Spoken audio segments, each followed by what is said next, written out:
I'm not just protecting widgets. I'm protecting people in very vulnerable moments, right? Because when you're dealing with people who are trying to connect in an intimate way, you are dealing with people who are revealing their most, not just PII, but their most private of thoughts and feelings. I'm trying to protect people. I think data sensitivity is still the most critical thing, right? And so we have to protect our data, we have to protect our customer environments. Model poisoning is extremely easy. If that data is not valid and accurate, those systems are going to fail at the critical moment of truth. We have to retain the human experience and real connection with ourselves and with one another, or else we're going to become a type of society that I think is going to be a miserable experience for everyone. All right, welcome back to another episode of the Future of Data Security. Today we have George Al-Koura, who's the CISO at Ruby, and he's also CTO and co-founder at a brand new company that you'll tell us more about, which is Verda AI.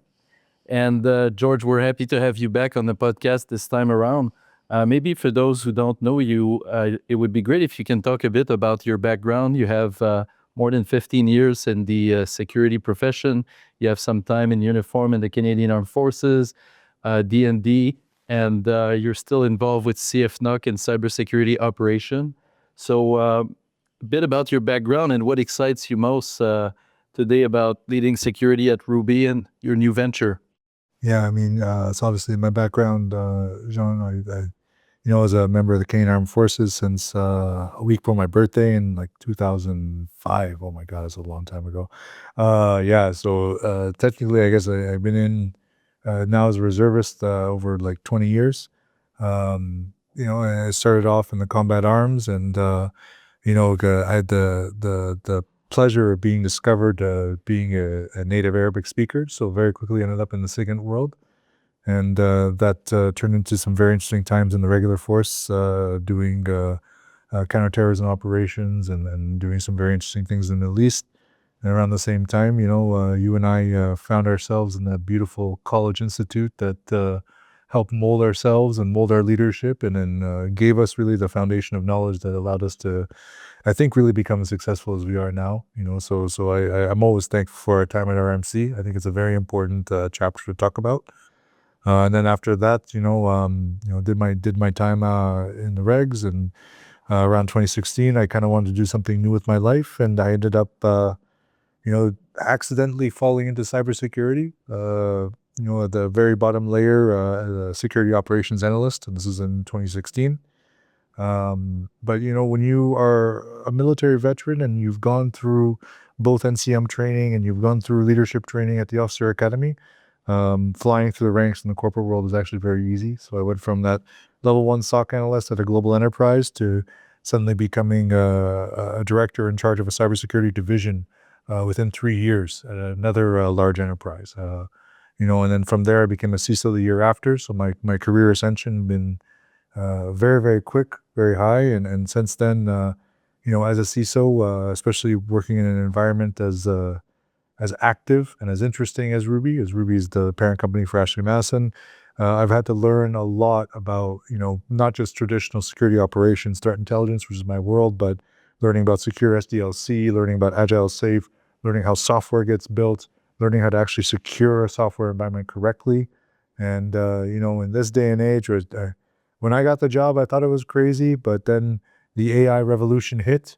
And this job has just been a never-ending source of learning and fun ever since 2021 when I was in Ruby. Thank you for that, George. And you told me you don't get a lot of sleep nowadays with so many things happening. But when you do get out of bed, what really excites you?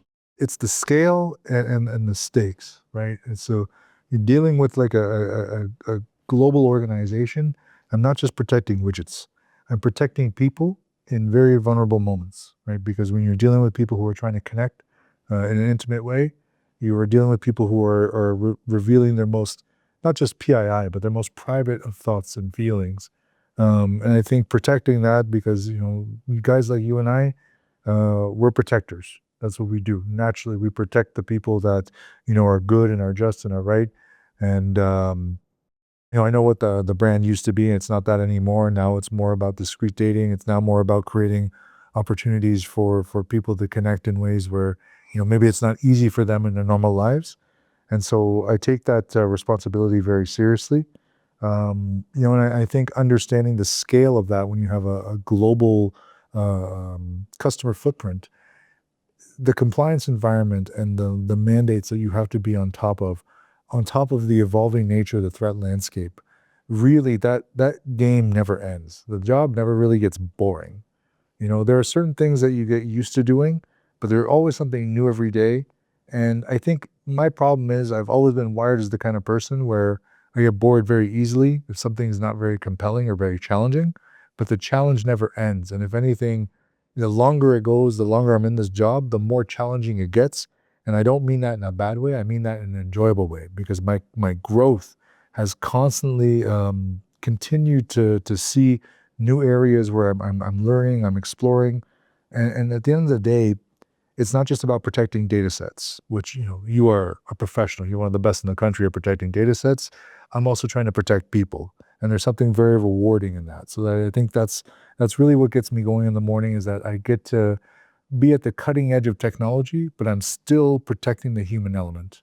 I think that's so interesting what you said, because when I left the uniform, I was like, okay, what am I going to do with myself? And I found that cybersecurity was so close to the world of defense. And at the time, we didn't even have a cyber command. And so the question was, who's going to defend our institution? Who actually defends the country? And it was all private sector. Since then, we've created the cyber command, and there's been many enhancements on that front. I'd love it if you could share what you think, veterans and people that have experience in uniform bring to the world of cybersecurity. And I think I've seen a lot of veterans in our company. We are a proud veteran-owned, and we employ veterans. There's a lot of benefits, but I'd love to hear your thoughts on what you've seen and what you think veterans bring to the table. Well, I think first of all, like, the real value is in the tactics. It's our operating model, right? So we are trained to make decisions on incomplete information, because that was pretty much most of our career. And, under most intense pressure, and we have to own that outcome. A lot of people who just come from Civvy Street, they're not used to that kind of pressure and risk, and they can't really last it too long.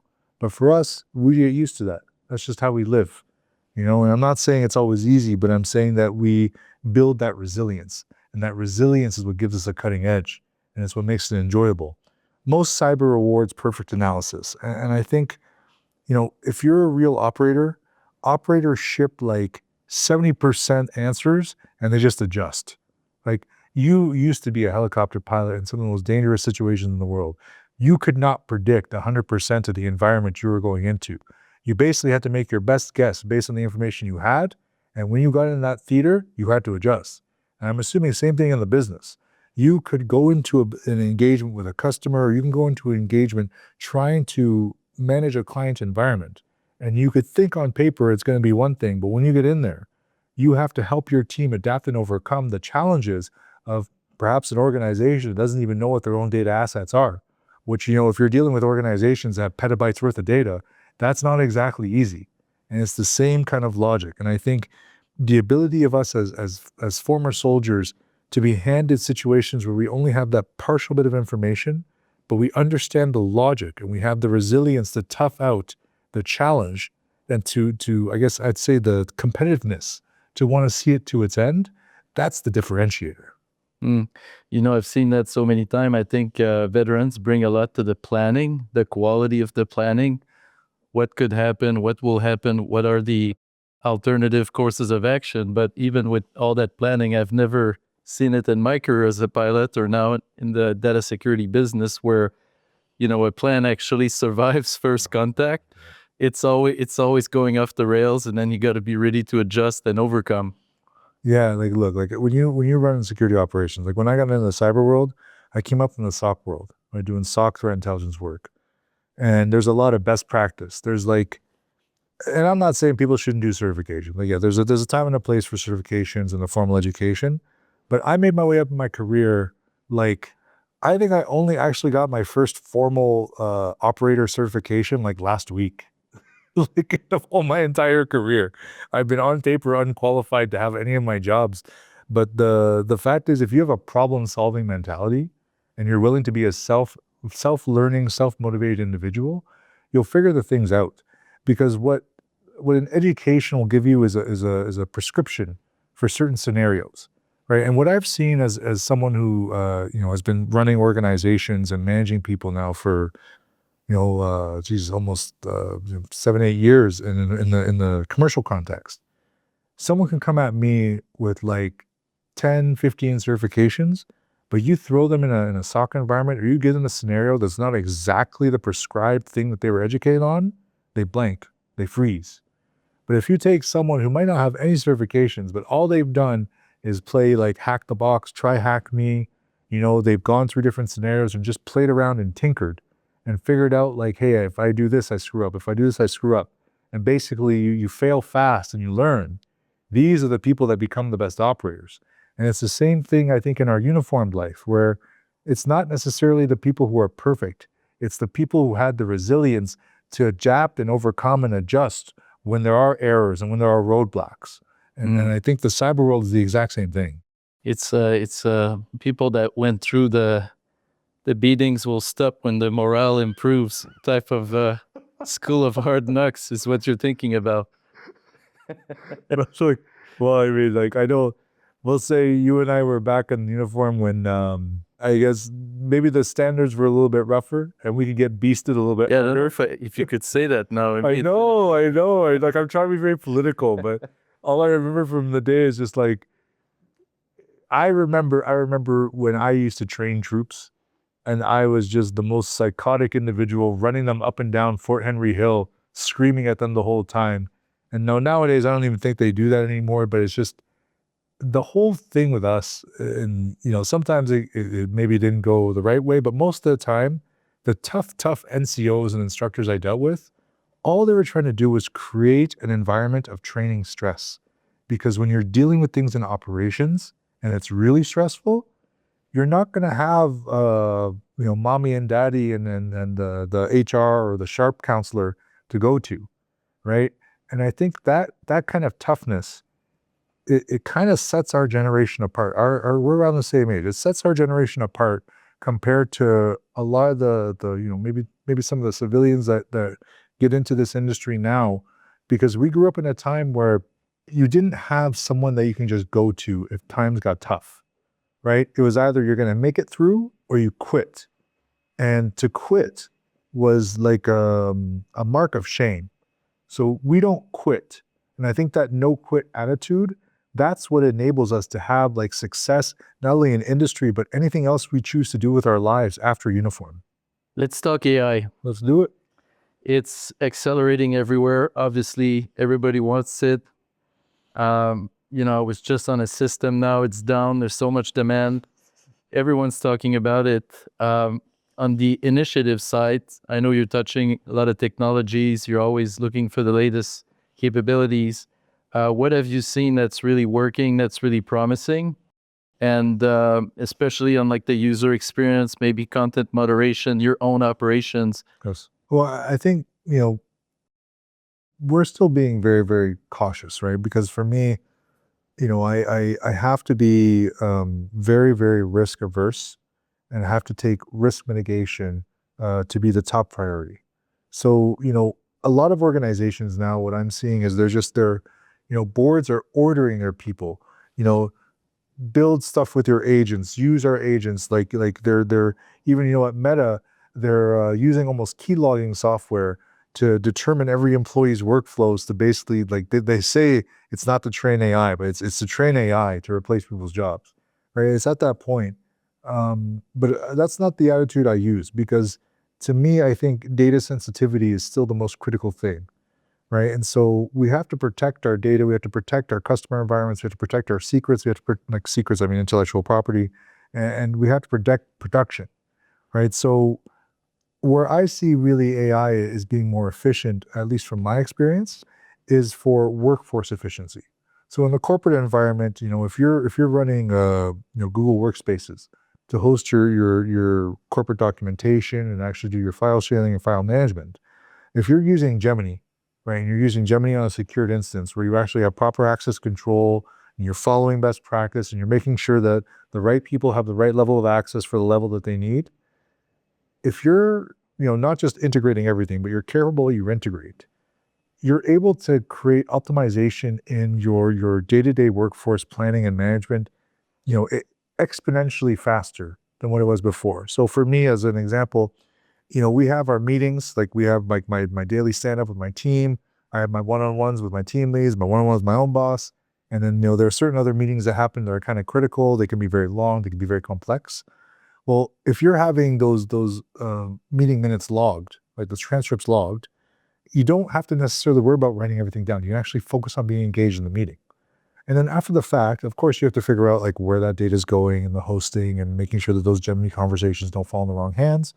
But what you can do then is take that and you can derive value based on a prompt system, which is connected to where those files are stored, right? So if it's in your drive and it's actually integrated with your drive, then you can extract value that maybe you wouldn't be able to before if you're manually reading it. Because it's then taking this and it's taking a whole bunch of other conversations that have happened and a whole bunch of other artifacts that you put into that drive that it's pulling from, and it's giving you a amalgamated look, right? And so that cross-correlative capability, almost at a finger snap of speed, that gives you just enhanced decision-making. It gives you analytic value that I think we've never seen before. And for me, that is like, from a business value standpoint, one of the greatest leaps that we've made, right? And you could talk about some of the other, like just AI in general, where it's like, oh yeah, medical imaging has gone through the roof. Research has gone through the roof. The ability to actually derive new medicines or new technologies, yes. At a meta scale, yes. But for me, running, just a basic commercial enterprise, I shouldn't say basic, but just a commercial enterprise, creating the efficiency for people to actually spend their time and cycles really doing good analysis and making better decisions, which then lead to better product choices, which lead to better commercial choices. I think that's where the value in the ROI is. And then, that's, I think, and I don't know if it's something you were going to get into or not, but I think where AI is really running into a snag right now is that because it's not being implemented correctly and people are not thinking through manual processes before they put AI in place, they're not getting ROI on the actual implementation and the hosting costs and the tokens. But if you understand the processes manually that you are trying to automate and you're trying to get efficiency from, that's where AI gets the most value from a business standpoint. Talking about that, we saw one of the most homogeneous RSA floor ever in the history of the conference. Everybody was marketing, agentic security, AI security. I'd be curious, what have you seen on the solution and tooling front that is really providing a benefit? We heard about AI SOC, different automation, SIEM. What are you seeing that's real, useful today? What's falling flat or hype, in terms of the different offerings and things you've seen? This is where, again, my apprehension becomes a problem because I do not want to allow, at this point, agents to run in my prod environment. So that means I don't want agents to be looking at all my logs, right? And so where I see value is if you are able to have an AI engine that's within, let's say, your SIEM, or let's say within your endpoint engine, and it can actually be more efficient at deduplicating false alarms or at preventing your analysts from having to waste time on non-incidents, right? That's where I see the greatest value, is you want to allow your teams to be focusing their time and their resources on real incidents and on real alerts. I know in my time in the SOC, like when I was in the SOC as an analyst, it was like 2016 to like 2017, everything was manual. And I was on ArcSight, it was that stupid waterfall. And if you didn't catch an alert in time, you like missed it. And the amount of just like wasted time on investigations where, going through packet captures and you're trying to figure out where the pattern analysis is and it didn't quite work out, that era is gone. Now you are able to determine, based on AI being used correctly in the right tool sets and and I'm not here to advertise any particular, solution over another, but in the right tool set, when it's actually implemented and deployed correctly, your analyst time is actually spent 90% on doing efficient work that actually provides value to your clients and your organization instead of wasting time going through bad alerts and false positives. I'm curious, based on obviously what you guys do at Ruby, if you've seen something coming from the consumer side to the platform where, as an example, I was reading an article the other day, a guy was like automating his dating through apps, creating an agent that would communicate with, Yeah. prospective partners and so forth. To the extent you can share, have you seen some interesting behaviors emerge from the consumer space that challenges the platform, the safety? I think it's, thankfully we have really good software, really good teams, really good process, but the attempts of users to bypass user verification by using AI modified images, right? Because you go through user verification, right? And it's not just their own images, but it's the fact that you can replicate passports, driver's licenses, government IDs. That's where I think the game gets a little bit difficult. But like from an AI standpoint, I think I was 2023. I just finished like a few weeks working with our dev team in Serbia, and I had this wicked idea, and like we never did it because there just wasn't the right time, wasn't the right capacity for it, and I got like pissed about this when it actually happened like 2 years later last year, because like our competitors like Match Group, like Tinder, Hinge, and Bumble, all this came with it. But in my mind, when the AI revolution came in, my very first thought was like, well, why don't we build a dating coach inherent to the app? And we could sell that as a module where like, it gives you like dating advice, right? And then it's just like the sky's the limit. We didn't go there at the time. It's not a thing. But other dating sites went with that. But it's like these are the types of things where you can you can use AI to change the user experience, right? And for that gentleman, it's like, hey, like you're gonna get moderated out because eventually they're gonna discover that you're actually just an AI engine that's talking to people, and people get really offended by that. And all it takes is one or two customer complaints, and then suddenly you're banned. But I honestly think it's interesting. I predict the future of online dating is going to eventually be, maybe this is 5 years, 10 years from now. You have an AI avatar, and the person you're talking to is an AI avatar, and they're gonna They're talk. negotiating. They're going to negotiate, and if they like each other because they're based on your personalities, then you'll actually choose to meet up. But the AI avatar is going to do the legwork for you, and I honestly think that's the future of online dating. That's so interesting. It's hard to believe if it ever happened that that's going to be the way. I don't know. Maybe in a few years we'll be at a mess hall or a bar drinking somewhere, and like, oh hey, remember we talked about this 5-10 years ago? And Oh, that's good. yeah. So back to data security, what would you say, considering the rapid rise of AI adoption, there's shadow AI, obviously, everybody wants it. What's the hardest data security challenge on your plate, and from what you've heard also from other CISOs? I'd say from a data security standpoint, it's still the basics, right? It's still like, what is your data asset inventory? Do you know what's in your environment? Do you know where it is? Have you classified it correctly? Do you understand your structured from unstructured data? Do you know the amount of people I talk to who are supposedly quote unquote leaders in our space, in our industry, that don't actually know the difference between structured and unstructured data? And that to me blows my mind. So like, it's just like, okay, so you understand that if you have like a notepad file that you've scribbled down banking information on, or like people's email addresses, and it's just saved as like a random notepad file, that is what qualifies as unstructured data. But you have to secure that, because that is still PII if that data represents an employee or a customer or something, right? And when you explain that concept to them, they're like, no, that's not, it's just a notepad in my computer. Okay, cool. But that notepad now is also on your cloud, like on your corporate cloud, which means that it can now be susceptible to compromise, which means that is still a potential PII breach, right? And so that, I think, teaching people about that kind of basic differentiation, that's the biggest thing. I think people love saying like, and talking about data because it's a cool thing to do, it's a sexy thing to do. But unless you actually have to manage and secure large volumes of data and understand the differentiation and understand, data flows and understand compliance variables around different mandates. If your business operates in different jurisdictions, you actually don't have a real foundational knowledge of what data security is.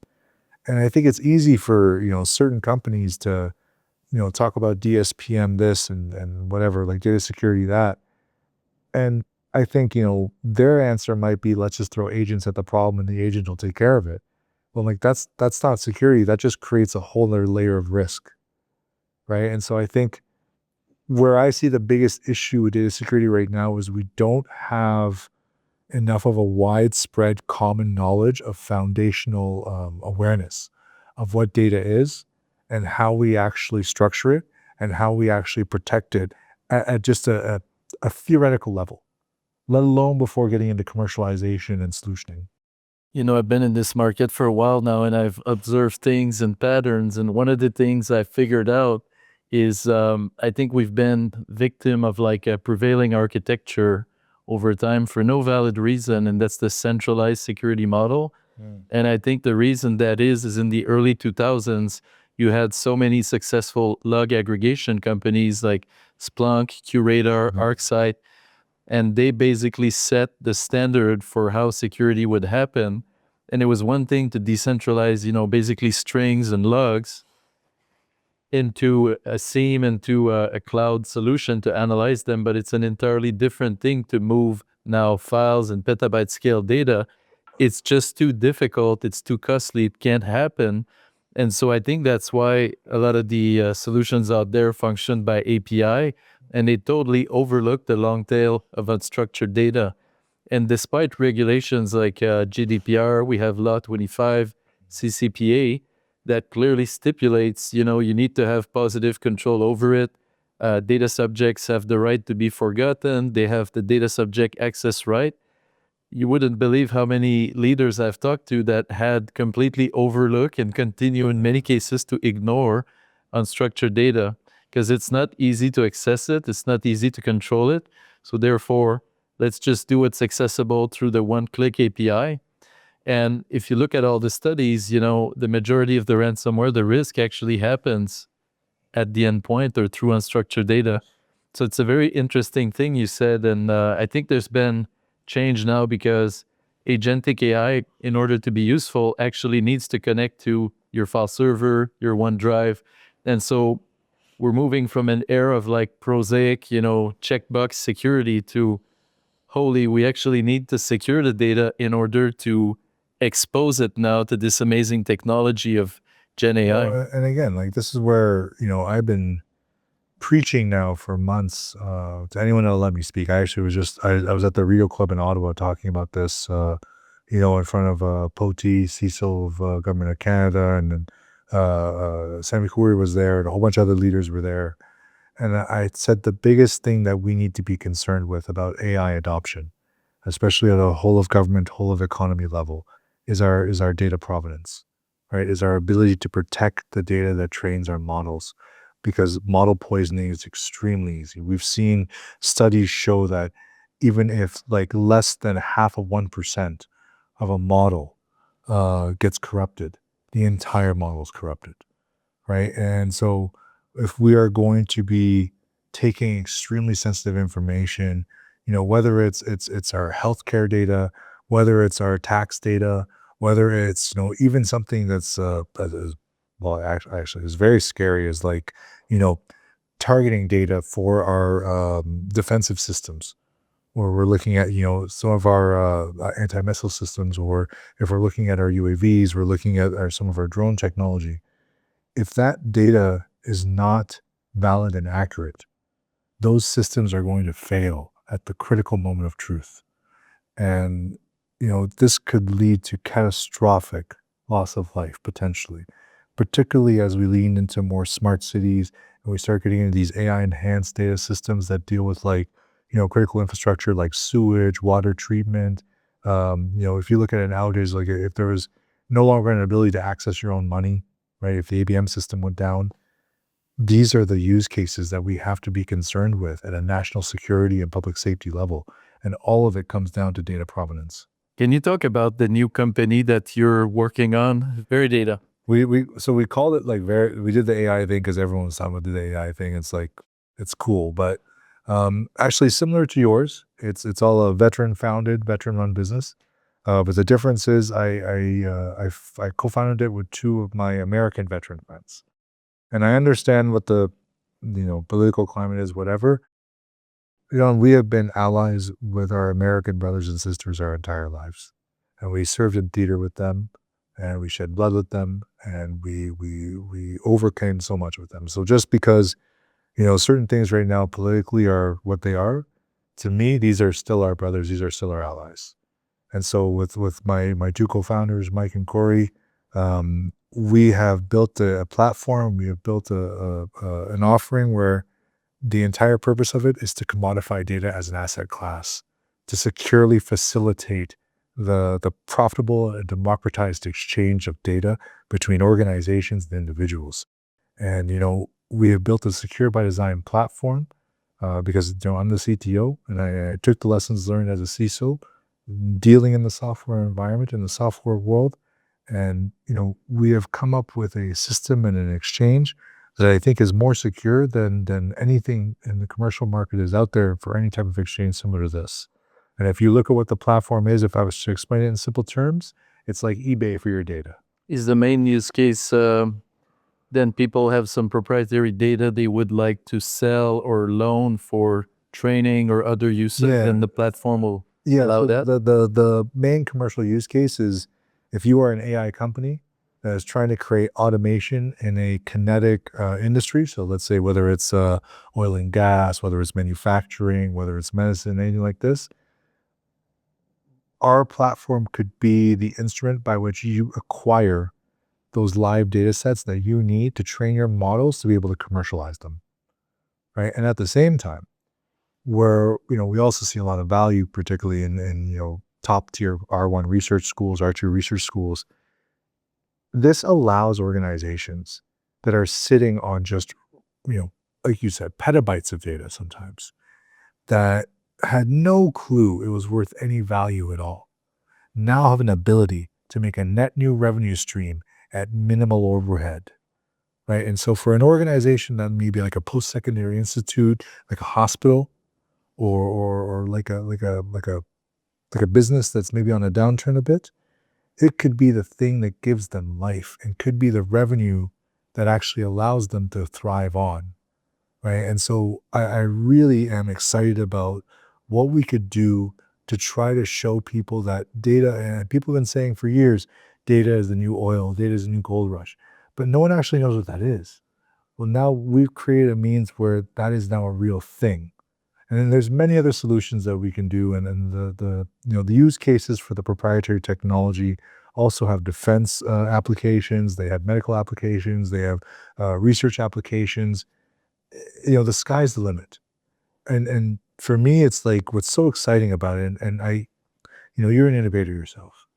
When you have a brilliant big idea, and this is like I've had brilliant big ideas before, and I've always been the kind of guy to be like, hey, it's so simple, it's so smart. Someone else has already done this. This is too stupid. Someone else has already done it, but then they haven't. You see someone else invent it. For me, when I think about this, I'm like, how did no one else at this point come up with something like this? But we haven't seen anyone else do anything like this yet.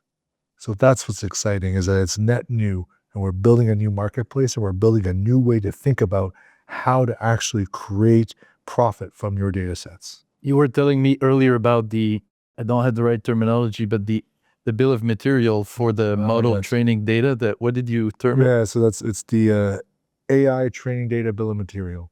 So similar to an AI-BOM or an S-BOM, it is we'll say a compliance process that produces a verifiable report that ensures that the provenance of the data set by which you train your models is ensured and in place. And so, I'm doing a lot of work right now to, I think, this will probably come out hopefully after the 10-year strategy has been released by the Canadian government for AI. But I'm in the midst right now of pitching it to our federal government, because I truly believe, for the purpose of achieving true digital sovereignty and data sovereignty for our assets, we need to assure the provenance of our data. We need to ensure the provenance of the data that specifically trains the AI that we wish to deploy to serve our citizens. And so that to me is I'm having early success pitching it to government. And I think it's something that is also going to revolutionize the way the commercial market eventually adapts AI models at scale. I've been watching this for a while, and obviously all the big frontier companies have been scraping everything. God knows if they scan books and they're trying to get their hands on any possible data. There have been some challenges, some lawsuits, but by and large, it's almost been a free crime. Kind of like when Uber launched and they were totally breaking the law and just expanding and doing it, and it became the de facto standard. So it almost feels like, in a way, that's been the playbook of all these frontier companies, and competition is so ferocious. If you don't do that, how could you produce, the next best model? We've also seen the Chinese that, not having access maybe to all the same data, the same hardware, have developed clever ways to pull these frontier models to extract the weights. So, playing a little bit of devil's advocate, it doesn't seem like the broader market really care. It's all about pursuing the best model, and we'll deal with the problems later. How do you see that changing over time? Who's going to force that change? I would hope our government, because it is the responsibility of our government to protect the citizens, protect our people, protect our economy, protect our assets. Commercial organizations are always going to put the shareholder interest first. And the shareholder interest, as Yvackery pointed out, is to have the most cutting edge model, is to have the quickest outputs, and to the detriment of the environment, to build all the data centers and waste all the money and blah, blah, blah. The reason why I took the TD-BOM and I proposed it to the government instead of trying to turn it into a commercial offering is because, you and I, we came up, soldiers were still effectively public servants. And I believe that when we create something that gets mandated, that becomes an actual doctrine, it becomes a policy, and particularly around national critical infrastructure. So let's say, in the proposal, I think it should be for everything across the entire GC supply chain, but let's just say even in critical infrastructure supply chains, if you have to produce a TD-BOM to actually compete for a bid or for a procurement, right? That provides a level of assurance that helps protect not only the government, but it protects the citizens that technology is meant to serve. And that's the beginning, right? And so I can't turn around human greed.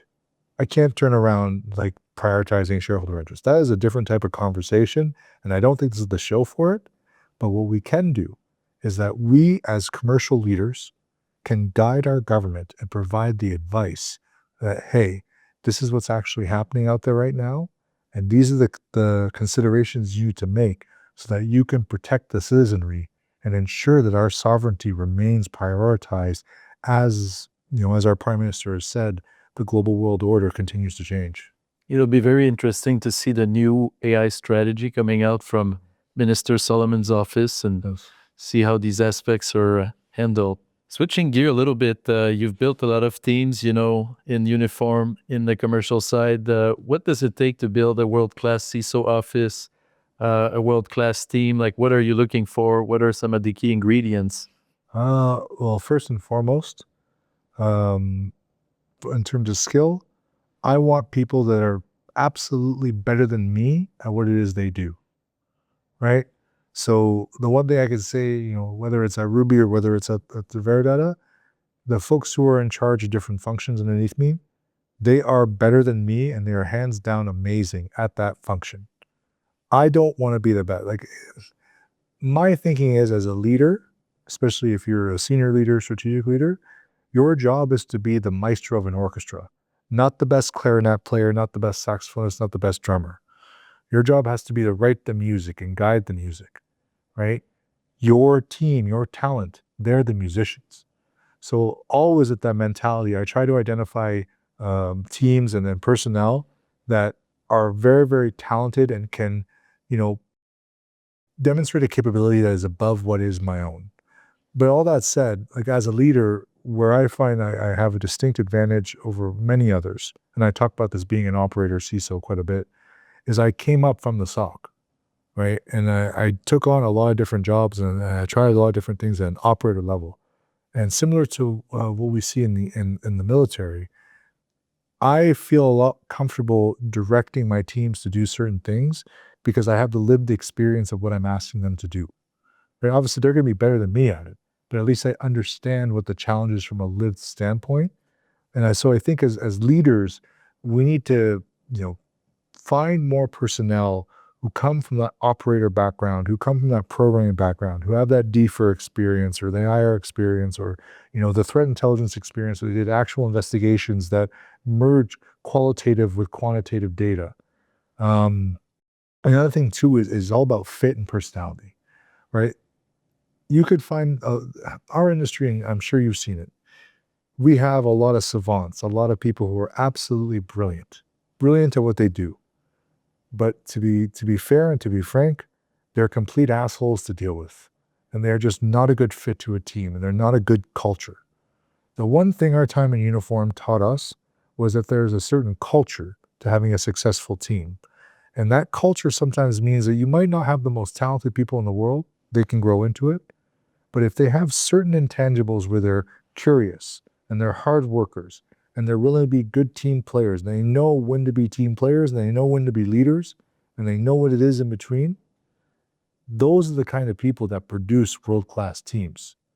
But just trying to put a team of superstars in where it's all egos, you're not going to go anywhere. You're going to get a lot of people that are catty, they're going to backstab each other. It's just going to be nothing but a bad time for everyone. The toxic overperformer. Yes, sir. You know what it is. I'm curious about, how we're going to deal as an industry with young people that are entering the market for the first time, because now there's a favor and propensity to basically go after more senior folks because you can use their expertise to automate a lot of processes and make your business that much more efficient. So, and we have these discussions internally, teams are not looking for junior members now. They're all looking for more senior and less headcount.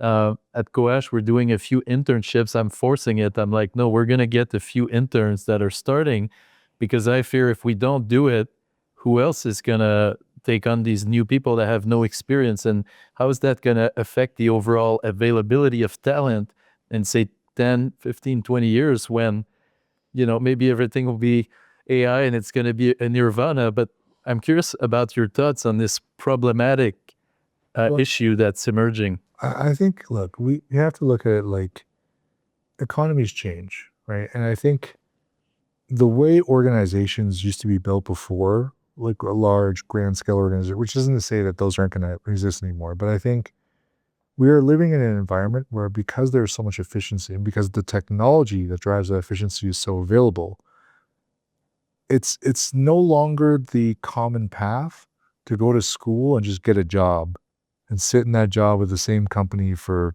10, 20, 30 years till your retirement. Because, that company can automate out most of those processes now. So really where we are is if you're young and you're trying to get into the market, if you're lucky enough to find a place where, if you go to law school and become a lawyer, you're still going to go through that, you're going to do your articles, you're going to be an associate, and you just have to go through the way. But if you are trying to get into tech, yes, there's going to be positions open once in a while, but there's no real, like you're wonderful for having internships still, but there's not a lot of those around now.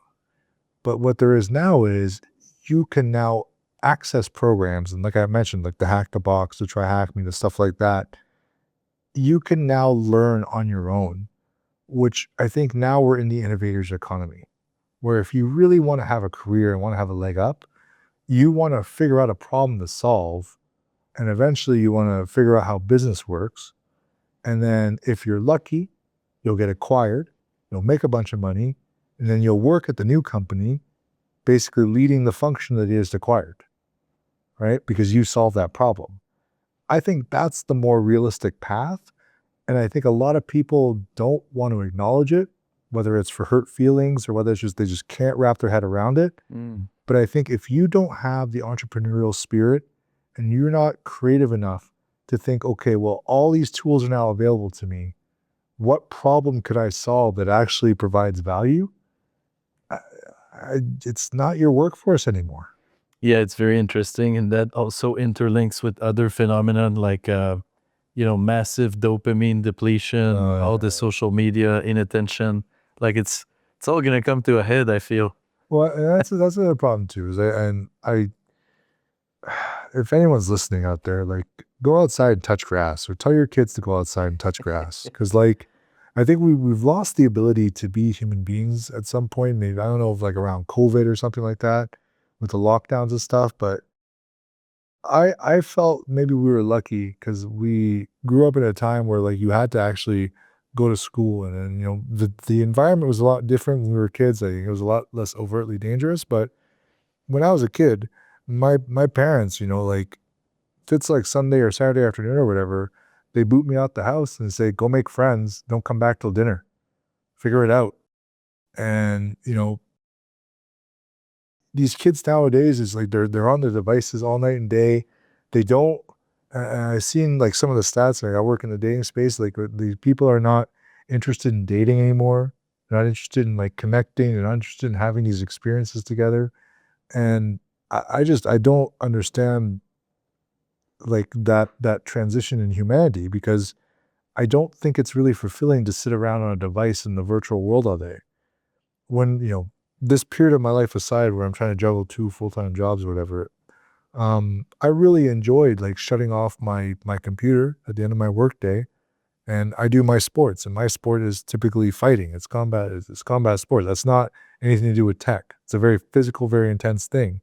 Or I'm going camping, or like I'm going out with my friends and experiencing art. I'm going to a show. I'm doing literally anything but staring at a screen. And I think we need to get back to a time in society where we can balance between being technologically advanced and informed and still understanding what the human experience is. And I don't want to get too like philosophical about it, but that's what it boils down to, is we have to retain the human experience and real connection with ourselves and with one another, or else we're going to become a type of society that I think is going to be a miserable experience for everyone. Talking about that connection, you've been running for a few years now the Bare Knuckles and Brass Tacks podcast. What did you learn through that experience, with the cybersecurity community that you wouldn't have learned as a CISO? I think what I've learned the most is you should always keep your mind open to other people's ideas, because the one thing that show has given me, because of the breadth of I should say characters, of people that we have on the show, and the experiences we've had with it, both live and online.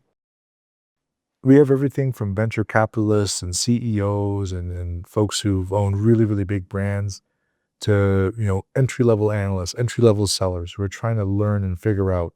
And maybe they've had some innovative way of doing something, or they're going against the grain and they find success. That's one of my things I love looking for. I think what it shows is that there's no one single right way to do something, but there's a lot of wrong ways to do something. And so I think one of the biggest things, like you're in the business of sales, as a CEO, you're a seller, and you're a supply side company. The biggest, most important thing that you can do as a seller is just be a human being, be a decent person. Because it doesn't matter how good your solution or how good your tech is. If I don't fundamentally like you as a person, I'm not buying it. Yeah, it's so true. That's the biggest thing, is just be a good human, and try to remember what it is to actually connect with someone, and really listen to them.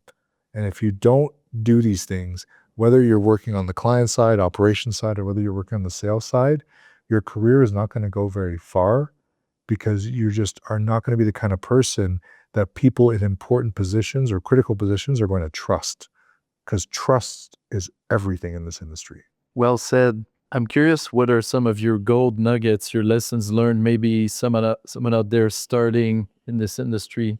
that you could share? I think, like I said, trust is everything is a big one. The worst that can happen is someone tells you no. Meaning, if you're curious, you have a question, ask. Ask. Right? Being shy about something doesn't help you, doesn't do anything. Right? And it's okay to acknowledge that you don't know. Like I'm not gonna lie to you. Like the amount of times people ask me something and I will openly tell them, I don't know. I'm gonna look into that and I'll get back to you. Or I don't have a complete vision of that yet. Or, it's okay to admit or acknowledge when someone has a different perspective that, you know, allows you to learn something. So having an open mind, being able to acknowledge where you know things or where you don't know things, being willing to accept help and to seek help. Like these are the most important things. And I think if you can understand yourself and you are willing to help people when they come to you for help, if you're capable of helping them, and at the same time being willing to be vulnerable and open up and seek help when you need it as well. Like whether it's a career choice or whether it's just you're having a tough time with someone or you're trying to figure out what do I do next, you are going to benefit infinitely from just leaning into yourself and leaning into human relationships and just being authentic. And I guess that's the final big nugget is just no matter what happens, be your authentic self in the moment and usually it's going to work out okay. The big nugget. Thank you, sir, for being on the podcast and See you again, being your authentic self.